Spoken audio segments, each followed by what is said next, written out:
మగవారికి 40 ఏళ్ల కన్నా ఎక్కువ ఉండి ఇంకా పిల్లలు కావాలి అనుకుంటే ఏజ్ మూలంగా వీర్యకణాల మీద ఏమైనా ఎఫెక్ట్ ఉంటుందా? I'm doctor Narmitha from Genesis Hyderabad. 40 ఏళ్ల తర్వాత కొంచెం వీర్యకణాల మీద ఎఫెక్ట్ ఉంటుంది. ప్రతి న్యూ సెల్లో ఉన్నట్టు స్పర్మ్లో కూడా DNA ఉంటుంది, అది డ్యామేజ్ అవుతుంది.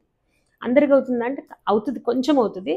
కానీ age, diabetes, hyper tension, smoking ఇలా ఉన్న వారికి కొంచెం ఎక్కువ అవుతుంది. ఎలా తెలుసుకోవాలి? స్పర్మ్ DNA ఫ్రాగ్మెంటేషన్ ఒక టెస్ట్ ఉంటుంది, అది చేస్తే తెలిసిపోద్ది. DNA డ్యామేజ్ ఉందనుకోండి సొల్యూషన్ ఆలోచించాలి, లేదనుకోండి హ్యాపీగా ప్రెగ్నెన్సీ కోసం ట్రై చేసుకోవచ్చు. సొల్యూషన్ ఏంటి?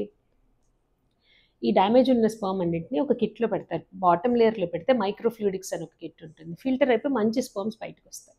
ఆ స్పర్మ్ని వాడుకుని IUI కానీ IVF కానీ వాట్ ఎవర్ ఇస్ నీడెడ్ చేసేస్తే చక్కగా ప్రెగ్నెన్సీ వచ్చే అవకాశం ఇంక్రీజ్ అవుతుంది. ఆర్ ప్రయత్నిస్తుంటే ప్రెగ్నెన్సీ రాకపోతే ఫర్టిలిటీ స్పెషలిస్ట్ కలవండి, ఇవన్నీ ఎక్స్ప్లెయిన్ చేస్తారు.